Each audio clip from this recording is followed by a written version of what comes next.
Hi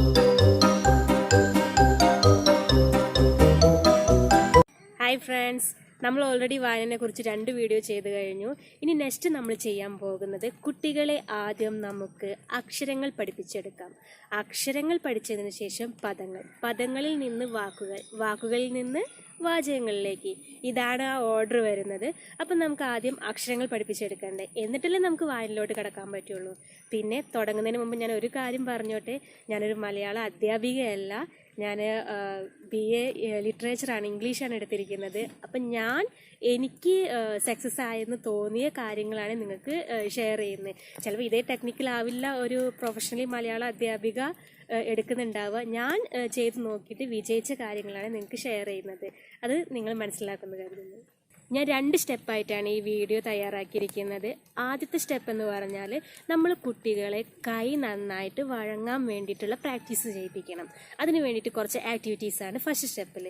then second സ്റ്റെപ്പിൽ ഞാൻ 2 ലെറ്റേഴ്സാണ് ആദ്യം പഠിപ്പിക്കുക. പിന്നെ ഒരു കാര്യം പറഞ്ഞോട്ടെ, ഫസ്റ്റ് സ്റ്റെപ്പിൻ്റെ കാര്യം ഞാൻ പറഞ്ഞിട്ടുണ്ടായിരുന്നു. അതിൽ നമ്മൾ കൈ വഴങ്ങാൻ വേണ്ടി കൊടുക്കുന്ന ആക്ടിവിറ്റീസ്, നിങ്ങളൊരു 3 years ഉള്ള ഒരു കുട്ടിയാണെങ്കിൽ, 3.5 years ഉള്ള ഒരു കുട്ടിയാണെങ്കിൽ നിങ്ങൾ എന്ത് ചെയ്യണം, ഈ ആക്ടിവിറ്റീസ് ഒരു 2 or 3 weeks, ചില കുട്ടികളാണെങ്കിൽ പെട്ടെന്ന് കൈ നന്നായിട്ട് വഴങ്ങിയെടുക്കും കേട്ടോ. പിന്നെ അതുമല്ല, വേറെ ചില കുട്ടികളാണെങ്കിൽ ഭയങ്കര ബുദ്ധിമുട്ടായിരിക്കും. നമ്മൾ കൊടുക്കുന്ന ആ ഒരു ആക്ടിവിറ്റി എങ്ങനെയാണോ അതിൻ്റെ മുകളിൽ കൂടെ തന്നെ ആവണമെന്നില്ല അവർ വരച്ചതാക്കണ്ടേ.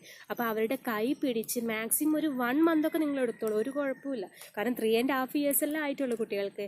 നന്നായിട്ട് കൈ വഴങ്ങണം. വഴങ്ങിയതിന് ശേഷം മാത്രമേ നമ്മൾ അക്ഷരങ്ങൾ പഠിപ്പിക്കാൻ വേണ്ടി ശ്രമിക്കാവൂ.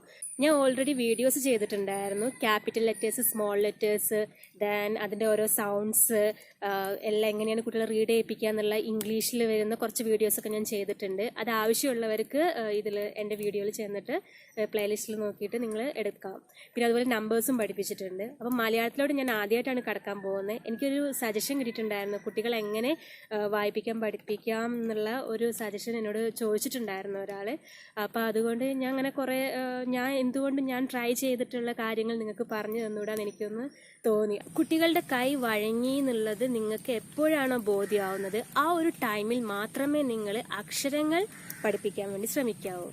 അതല്ലാതെ അതിന് മുന്നേ നിങ്ങൾ ഒരിക്കലും ശ്രമിക്കരുത്. കാരണം കുട്ടികൾ പെന്ന് പിടിക്കേണ്ട രീതി, ആ ഒരു വീഡിയോ ചെയ്തിട്ടുണ്ട് കേട്ടോ, അതും ജസ്റ്റ് ഒന്ന് നിങ്ങൾക്ക് പോയി നോക്കാം. പെന്നും പെൻസിലും പിടിക്കേണ്ട രീതിയുണ്ട്, അത് ആദ്യം പഠിപ്പിക്കണം. അത് കഴിഞ്ഞതിന് ശേഷം മാത്രമേ നമ്മൾ കൈ വഴങ്ങേണ്ട എക്സസൈസ് കൊടുക്കാൻ പറ്റുള്ളൂ. അതെങ്ങനെയാണെന്നുള്ളത് ഞാനിപ്പോൾ നിങ്ങൾക്ക് കാണിച്ചു തരാം. ഇവിടെ നിങ്ങൾ കണ്ടുകൊണ്ടിരിക്കുന്നത് കുട്ടികളുടെ കൈ വഴങ്ങുന്നതിന് വേണ്ടിയിട്ടുള്ള ആക്ടിവിറ്റീസാണ്. ആദ്യം തന്നെ ഞാൻ കൊടുത്തിരിക്കുന്നത് കുറച്ച് ഡോട്ട്സ് ലൈനായിട്ട് കൊടുത്തു, എന്നിട്ട് അത് ജോയിൻ ചെയ്യാനാണ് പറഞ്ഞിരിക്കുന്നത്. ഇത് ബോർഡിൽ ചെയ്യുമ്പോൾ നമുക്ക് ഭയങ്കര ബുദ്ധിമുട്ടായിരിക്കും. നിങ്ങൾ ചെയ്യുന്ന സമയത്ത് ഒരു ബുക്ക് ഇതിന് വേണ്ടി തന്നെ വാങ്ങിക്കുക. കുട്ടികളുടെ കൈ വഴങ്ങുക എന്നുള്ളൊരു ഉദ്ദേശം മാത്രമാണ് നമുക്കുള്ളത്. അതുകൊണ്ട് ഇന്ന പാറ്റേൺ ഒന്നുമില്ല, നമുക്ക് കൈ വഴങ്ങുന്ന രീതിയിൽ നമുക്ക് ഇഷ്ടമുള്ള രീതിയിലുള്ള പാറ്റേൺസ് കൊടുക്കാം. ആദ്യം തന്നെ ഒരു ലൈനിൽ സ്റ്റാർട്ട് ചെയ്യുന്നതായിരിക്കും നല്ലത്. എന്നിട്ട് അത് ഒരു പാറ്റേൺ കംപ്ലീറ്റ് ആയതിനു ശേഷം മാത്രം അടുത്ത പാറ്റേൺ കൊടുക്കുക. ഇവിടെ രണ്ടാമത് കൊടുത്തിരിക്കുന്നത് റാ പോലെ ചെയ്യുന്നതാണ്. പിന്നെ കൈ ഒരിക്കലും വിട്ടിട്ട് ചെയ്യിക്കരുത്. അതായത് റാ എഴുതുമ്പം റാ കംപ്ലീറ്റ് എഴുതി കഴിഞ്ഞതിന് ശേഷം മാത്രം കൈ വിടാൻ വേണ്ടിയിട്ട് ശ്രമിക്കുക. അല്ലെങ്കിൽ കുട്ടികൾ വിട്ട് എഴുതുമ്പോൾ അത് ആ കൈക്ക് നമ്മൾ എഴുതുന്ന ആ ഒരു ഉദ്ദേശിക്കുന്ന രീതിയിൽ കിട്ടത്തില്ല. നന്നായിട്ട് കൈ വഴങ്ങണം, അതാണ് നമ്മൾ നോക്കുന്നത്. പിന്നെ ഇവിടെ ഇവിടെ മോൻ വരയ്ക്കുന്ന കണ്ടാൽ ഇത്ര എളുപ്പമാണെന്ന് വിചാരിക്കും, പക്ഷേ സ്റ്റാർട്ടിങ് ആകുമ്പോൾ ഭയങ്കര ബുദ്ധിമുട്ടായിരിക്കും. പിന്നെ ഒരു തേർഡ് വന്നിരിക്കുന്നത് ഒരു താ മോഡലിൽ നമ്മൾ ഉള്ളിലൂടെ എടുക്കണം. ഇതും ഞാൻ പറഞ്ഞ പോലെ കൈ വിട്ട് വരയ്ക്കാം, ഒരിക്കലും നോക്കരുത്. അത് താ കംപ്ലീറ്റ് ആവുന്ന രീതിയിൽ തന്നെ കൈ വിടാതെ വരയ്ക്കണം. ബാക്കി കൈ വിട്ടാലും കുഴപ്പമില്ല. ഇങ്ങനെ പ്രാക്ടീസ് ചെയ്യിപ്പിക്കുക. ഇത് കുറച്ച് ട്രെയിൻഡ് ആയിട്ടുള്ളതും കുറച്ച് വലുപ്പമുള്ള കുട്ടി ആയതുകൊണ്ടാണ് ഇത്ര സ്പീഡിൽ ചെയ്യുന്നത്. സ്റ്റാർട്ടിങ്ങിൽ ഒരു 3.5 year ഒക്കെ ഉള്ള കുട്ടിയാണെങ്കിൽ ഒരിക്കലും ഇതുപോലെ ചെയ്യില്ല, ഭയങ്കര ബുദ്ധിമുട്ടായിരിക്കും. നമ്മൾ കുറേ കഷ്ടപ്പെടണം. അതുകൊണ്ടാണ് ഞാൻ പറഞ്ഞ ഒരു 2-3 months ഒക്കെ എടുത്താലും വേണ്ടിയില്ല. കുട്ടികളുടെ കൈ എന്നാണോ നന്നായിട്ട് വഴങ്ങുന്നത് ആ ടൈമിൽ മാത്രം അക്ഷരം പഠിപ്പിക്കാൻ വേണ്ടി നിങ്ങൾ ശ്രമിക്കുക. ഇവിടെ ഞാൻ 2 അക്ഷരം കാണിക്കുന്നുണ്ട്, ഇപ്പം നോക്കാൻ വേണ്ടിയിട്ട്. കൂട്ടുകാരെ, ഞാൻ വരച്ചത് എല്ലാവരും കണ്ടല്ലോ. ഞാനൊരു പാട്ട് പാടാം. ഞങ്ങൾ തറയിലിരിക്കുന്നു, ഞങ്ങൾ തറയിലിരിക്കുന്നു, തറപറ തറപറ പാടുന്നു, തറപറ തറപറ പാടുന്നു, പടപട പടപട ചിറകുകൾ വീശി പടപട പടപട ചിറകുകൾ വീശി പറവകൾ പാറിപ്പോകുന്നു. പറവകൾ പാറിപ്പോകുന്നു. ഞങ്ങൾ തറയിലിരിക്കുന്നു.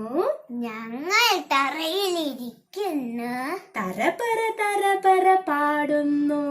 തറപര തറപര പാടുന്നു. പടപട പടപട ചിറകുകൾ വീശി പടപട പടപട ചിറകുകൾ വീശി പറവകൾ പാറിപ്പോകുന്നു. പറവകൾ പാറിപ്പോകുന്നു. ഇന്ന് നമ്മൾ പഠിക്കാൻ പോകുന്ന അക്ഷരമാണ് റ. റ. നമ്മളൊരു പാട്ട് പാടിയല്ലോ, അതിലുള്ള അക്ഷരാണ് റ. റ. റ റ. റ റ. റ അടുത്ത അക്ഷരമാണ് ത. ത എങ്ങനെയാണ് എഴുതുക? റ പോലെ എഴുതി ഉള്ളിലൂടെ ഒരു റ കൂടെ. ത. റ പോലെ എഴുതി ഉള്ളിലൂടെ ഒരു റ കൂടെ. ത. ത. ത. ഇന്നത്തെ വീഡിയോ എല്ലാവർക്കും ഹെൽപ്ഫുൾ ആയെന്ന് ഞാൻ കരുതുന്നു. പിന്നെ അവസാനിക്കുന്നതിന് മുമ്പ് ഞാൻ ഒരു കാര്യം പറയട്ടെ. ഈ വീഡിയോ നിങ്ങൾക്ക് ഹെൽപ്ഫുൾ ആയി എന്ന് തോന്നുന്നുണ്ടെങ്കിൽ ജസ്റ്റ് ഒന്ന് സബ്സ്ക്രൈബ് ചെയ്യുക, ലൈക്ക് ചെയ്യുക, ദെൻ കമൻറ്റ് ചെയ്യുക. പിന്നെ ഒരു കാര്യം കൂടെ, കുഞ്ഞു കുട്ടികളുള്ള അമ്മമാർക്ക് ഇതൊന്ന് ഷെയർ ചെയ്യാൻ മറക്കരുത് കേട്ടോ. Okay, bye bye.